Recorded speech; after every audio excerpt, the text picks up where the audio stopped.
Welcome, dear devotees. Welcome to our Thursday sessions. Today we are going to take on a very exciting another field of journey and starting off. You see, the West and East is meeting today. So before we start, let's start with our prayers. Asato ma satgamaya Tamaso ma jyotirgamaya mrityurma amritam gamaya. Om Shanti Shanti Shanti. Welcome. You see, there is a meeting point today between the Western philosophy, Western spiritual journey, and the East for thousands of years. Western philosophy is today about 1800 years old civilization, and thousands of years has been in the East of the study in which people right from the beginning, they did not want to suffer. And they wanted an answer to suffering. And as they went in deeper and deeper, Vedanta went into and discovered, which is talking about in Kena Upanishad, the student is asking the Guru, what is that which one thing explain to me, which makes me see things, which makes me hear, which makes me understand, which makes me touch, which makes me feel, which makes me experience this world and have my thoughts and love and hatred and anger. What is that one thing? And obviously they went on to, which you and I call today, mind and the consciousness. The Western world is talking about today, including the so-called Sanatana Dharma. Most of the religion of the world are talking about that theistic religion. God is up there and we are here. We are small. God is great. God is big. And you have to have faith. Faith to understand that. In which, imagine whether you are going ahead and through the journey of mystic experiences. That is, going ahead and experiencing with the worship of the idol and experiencing divinity, mystic experiences. Notice, nobody else is experiencing it. Or let's say yogic process. You go ahead and enjoy meditation and go into samadhi state. Notice only you are enjoying it.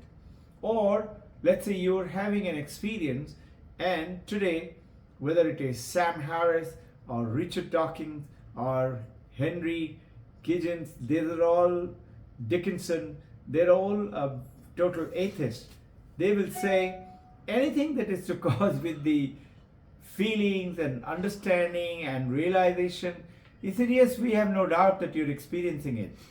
But if you look carefully, there must be a little nodule in the brain which is today having a little tumor and which is causing these reactions. If I do MRI of your brain, we will find that. Meaning, the moment it is not, understand this, not shared experience. Meaning, these are all very individual. Whether you go into samadhi state, whether you are experiencing through mystic experiences or whatever, it is all not shared. It is individual. You are having great peace. Who's having it? You are having it. It's not sharing with others. Paramahansa Ramakrishna is seeing Divine Mother Kali. Nobody else is seeing it. Only he is seeing it. So, most people will find it, particularly in the West and also in the East, they will call you mad. And they used to call Paramahansa Ramakrishna mad because they did not understand it. But it is the highest mystic experiences today. Nobody else has ever created such and on record going into such trance again and again and again. And that is how he got the title called the Paramahansa. Now, coming back to it, whereas Vedanta is not talking about mystic experiences or having a faith in the book or in God, or there is a divine experiences up there in the sky or in the heaven. It is day to day and very simple. There are many methods like seer and the seen, drashta and drishya. I am the drashya, I am the seer, and there is seen. Seer and the seen. Seer cannot be the seen. Drashya cannot be the drishya. Now, what does that mean? The moment you and I start thinking about who is this me, you are straight away talking about me, meaning we have oriented it from childhood onwards. I am this body, I am this mind. Whereas the Vedanta from thousands of years ago onwards is saying that is the misfeeling because of which the suffering is coming. Because your body is limited. Your body can be sick, body can have fever, body can have pain, body can be hungry. But notice, you are experiencing your body. Who? You. Who is that you? I. I can smell my body, I can taste my body, I can touch my body, I can feel my body. By 5 senses I can experience it. But notice, I is seeing, but the eye cannot see it itself. So the I, which is the supreme I, is tasting the body. The moment you're experiencing the body, the definition of object as per Vedanta is anything that is presented to the consciousness is an object. Object is something which you experience. So what do you experience? The whole world we experience. We are experiencing dogs and dolphins and mountains and oceans and the people and the body and the buildings and the car and things like that. They're all object. Also, Vedanta goes, and classic Vedanta going ahead and telling you, your mind, your thoughts, your feelings, your experiences, everything is experienced because you are experiencing it. Nobody else is experiencing your thoughts and feelings. In which, going ahead and the Vedanta is saying, look, who is experiencing it? I am experiencing it. Have you noticed that I, from childhood onwards till now, body is changing, mind is changing, but I have remained constant. So now, coming back to the classic Vedanta, that this understanding comes in with a beautiful stotra in Vedas called the Shanti Mantra. We shall deal with them today, and it means completeness, Purnam. The slokas you and I have heard, but we will go through it in detail today and Sunday. It goes on to read, Purnam means the whole, meaning the complete, infinite, limitless, which is complete. The whole universe is filled with what? Is Purnam. And it goes on to say, Purnamada, Purnamidam.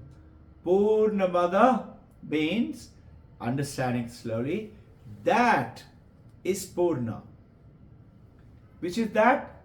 Whole universe, cosmos, everything is Purna.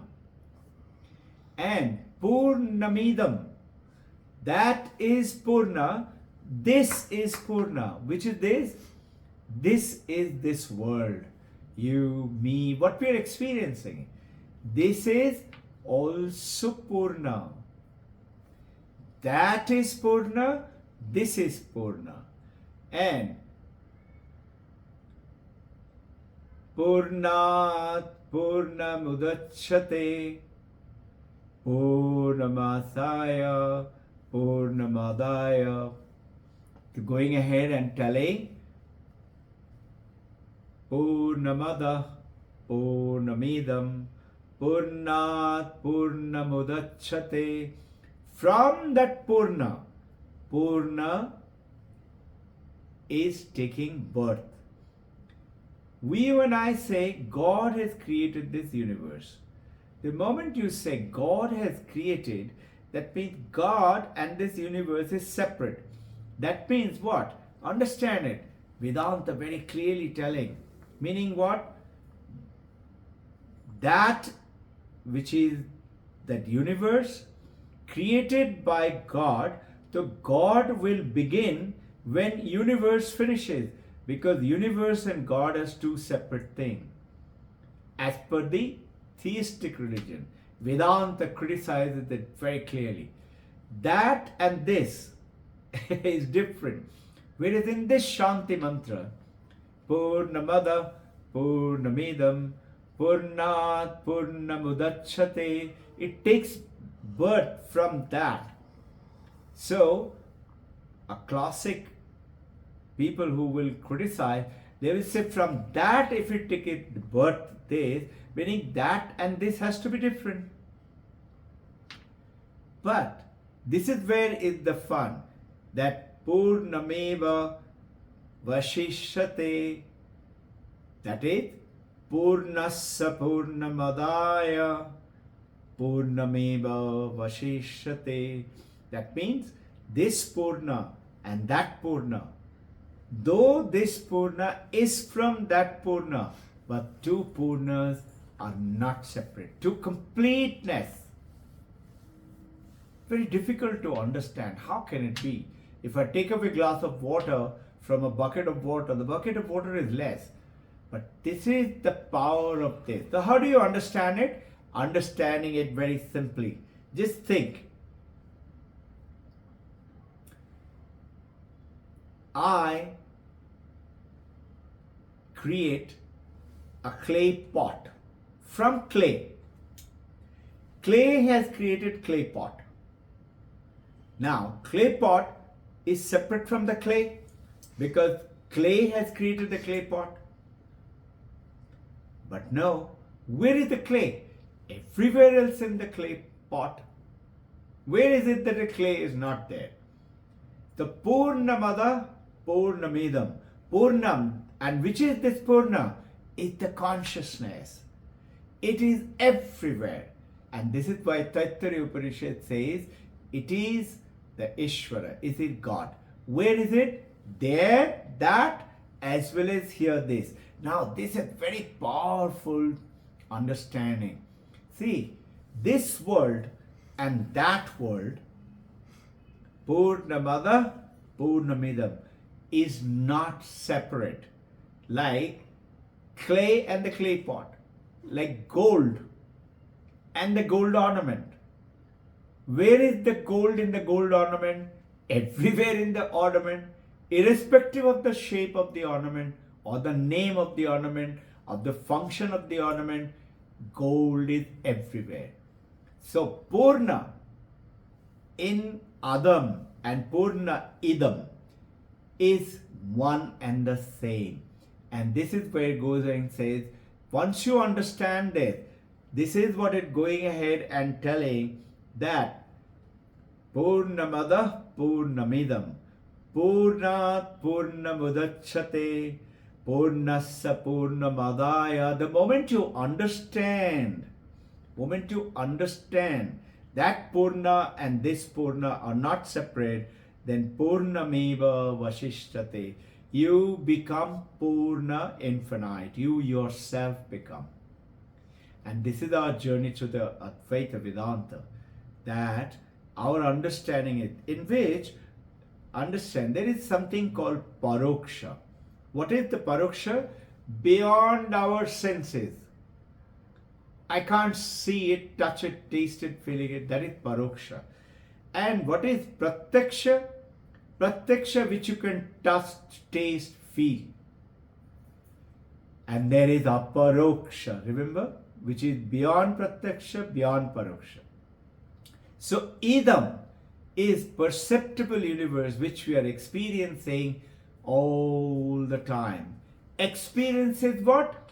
Definition of experience is object plus consciousness. If I'm unconscious, if I'm in coma, if I'm in deep sleep, I cannot experience anything. Clear? So that consciousness, unconscious meaning consciousness is not there almost, little bit there. The whole world vanishes. If I'm in coma, the world is gone. If I'm dead, world is totally gone. Meaning what has left me when I'm dead?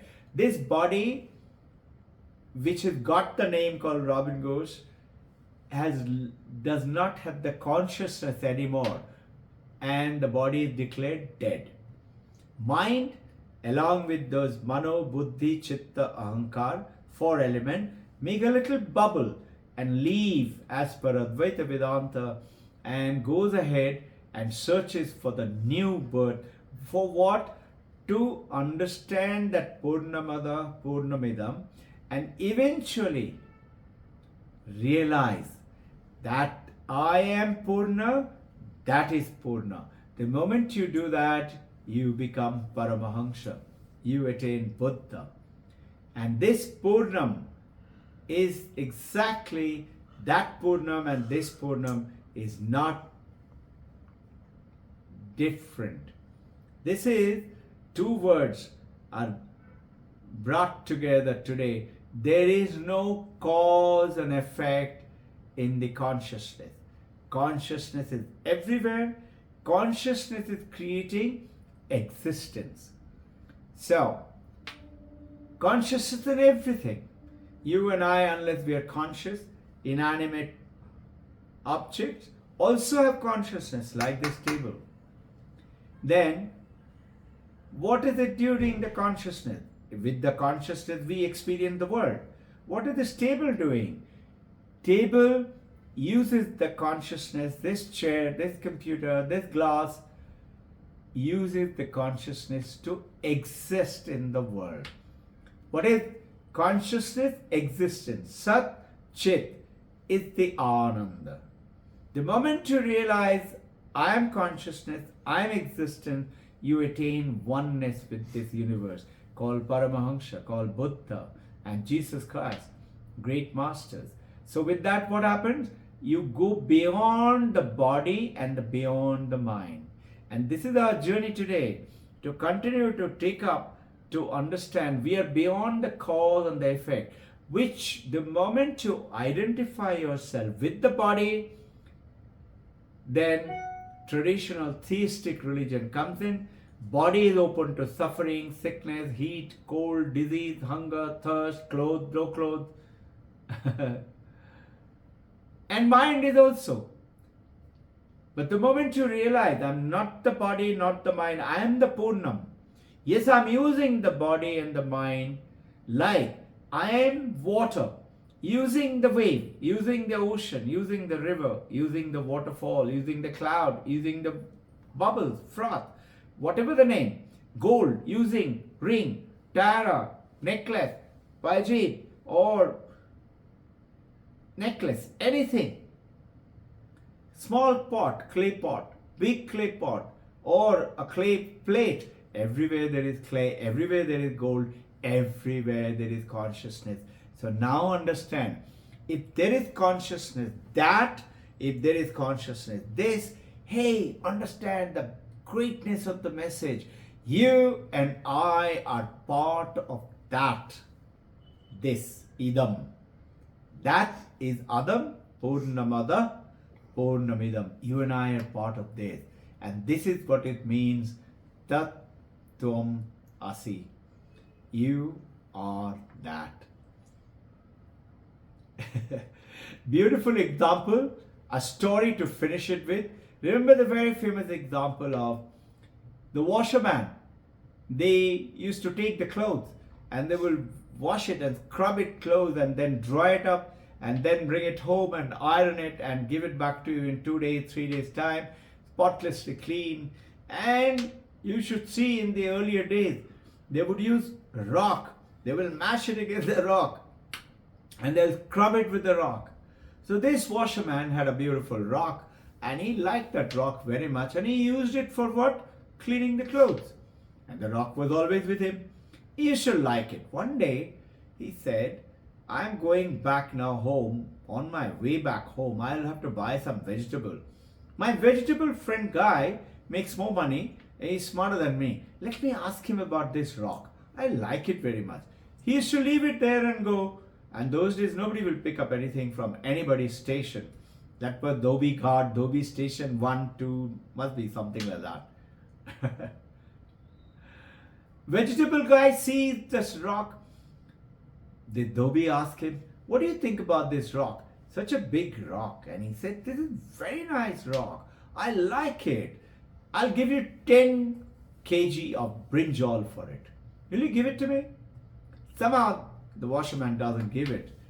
And its story goes on. Imagine he was using that rock for cleaning clothes. He goes to the clothes shop where he buys his clothes annual once a year. He said, I'll give you 1 year supply clothes. You give me this rock. Somehow the washerman did not sell it. And then he goes to the goldsmith. Goldsmith did not understand it very well. He said, I see it is very good. You go to the diamond guy. And diamond guy sees it and says, my God, it's the biggest diamond I've ever seen. And he gets, as the story goes, crores of rupees. In other words, the moment the washerman recognized the diamond, which he was thinking to be a rock, to be diamond, all his suffering, financial constraint, and food and clothes, everything vanishes. The moment you and I realize that we are the Purna, we are the consciousness, Sat, Chit, Ananda, yours and my suffering will vanish. And this is the claim of the Advaita Vedanta. Let's take up the journey. We'll do more on this. Think about it, ask some questions, and till Sunday, Jai Guru.